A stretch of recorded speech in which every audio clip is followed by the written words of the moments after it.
My LEGO builds are going wild. In this video, everything is beyond satisfying. I upgraded bizarre features and tested out awesome LEGO mechanisms that turn out so good you'll never want to take them apart.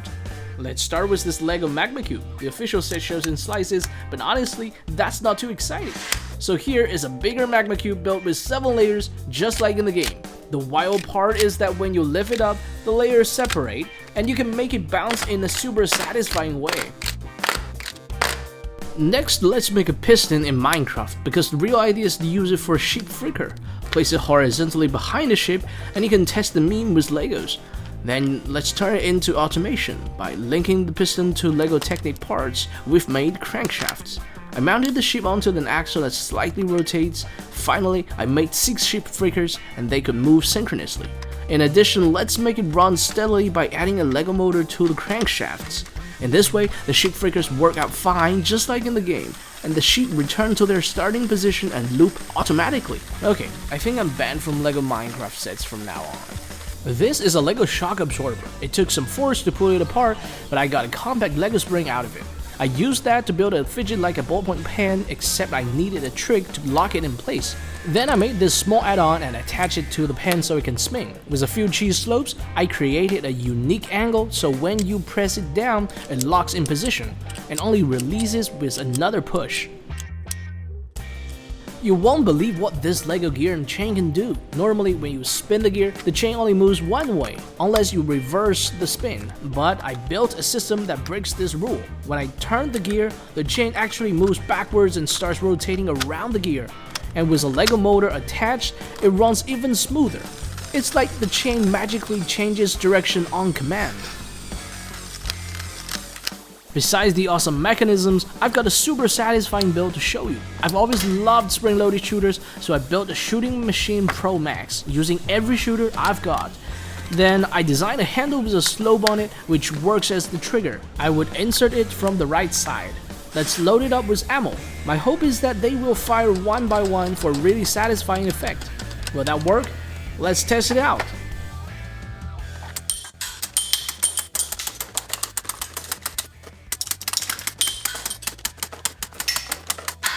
Seriously, that's so satisfying.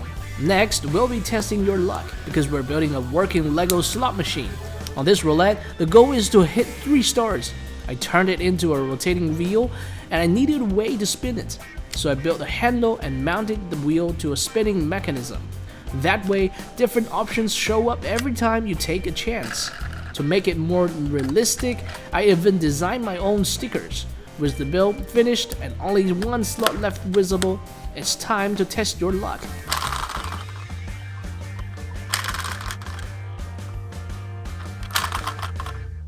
Cool, the effect is very satisfying for this compact size.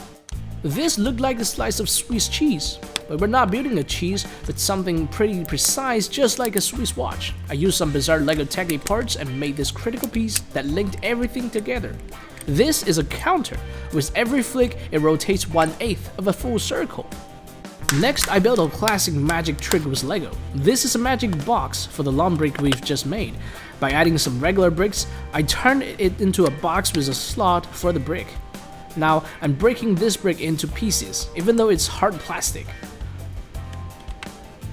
Not only does it split into 3 parts, but it also magically comes back into one piece. Now, where's Luffy? Next, we're building a Ravager from the official Minecraft set. It looks like a cow, but this one is unusual because it comes with a really satisfying play feature. By linking its jaw with a rubber band and adding a handle on its back, once it's done, the Ravager stretches its neck and bites whenever you push the handle. Very satisfying and looks a bit silly in a funny way. Now a quick LEGO tip from professional builder. These are connectors and they can be used in gearboxes. The difference is that the beige one has ribs, so it makes satisfying clicky sounds, but the other one doesn't.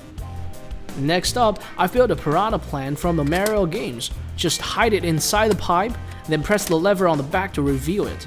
Spin the gears and it bites just like in the game. 100% of satisfying. More LEGO sprints are coming. This build goes beyond LEGO. I added a speaker circuit inside a LEGO box.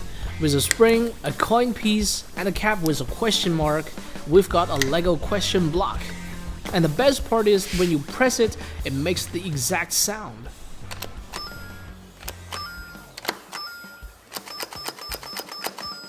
And if you press and hold, it even plays a bonus sound. For this next build, I borrowed the heads of Darth Vader and Anakin Skywalker. They're perfect for this satisfying fidget. I built 2 axles that moves up and down and reinforced the bricks with a linking technique. Then I added a spring and pushed this blue beam into the holes at the bottom. Using more blue pieces, I made a diamond shape and placed it between the axles and the beam.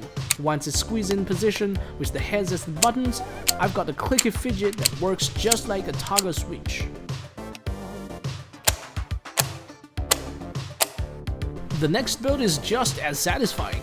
I used 2 Perry the Platypus color Lego pieces and linked them into a trigger mechanism. When I press down the upper piece, it locks in place with the help of Perry's build. Then by pressing the lower piece, the whole mechanism releases. Let's continue with a bunch of Lego slopes. Build these pink slopes, and even though they don't look like it, they work as a ladder. This creates a platform for our minifigures to stand on. Place the platform at the bottom, add a rubber band, and he's ready to go. Just use the platform like a jack, and the minifigure gradually rises up, like pulling yourself up by your bootstraps. A clever mechanism that also creates satisfying sounds. In this next build, I used a rubber band, but first we need 3 studs to set up the satisfying effect. One axle moves up and down, and the other side to side. By stretching the rubber band, I lock the vertical axle into the lower position so it always stays between the 2 studs. Then, by toggling the horizontal axle, this fidget makes a really satisfying click. Next, we're building a butterfly knife out of Lego bricks. First, I made the handle with empty space in the middle to hold the blade. Then I built a colorful blade with 3 different colors, making it look like a flame. After that, I attached the blade to a pair of handles so it can rotate freely through the space. Time to test if it works. I'm not a pro at flipping, but the build itself is super smooth. This next build is really counterintuitive. It's a clever way to lift and release objects without using a hook. For example, I used Bob's head and mounted a blue pillar on top of it. With the help of a rubber band, I designed the lift arm in this shape. Once everything was set, I pushed down the arm and lifted the blue pillar. The brain gets stretched out. Oh, poor Bob. To release it, just pull up. The motion is super clean and satisfying, and the trick is to pull quickly.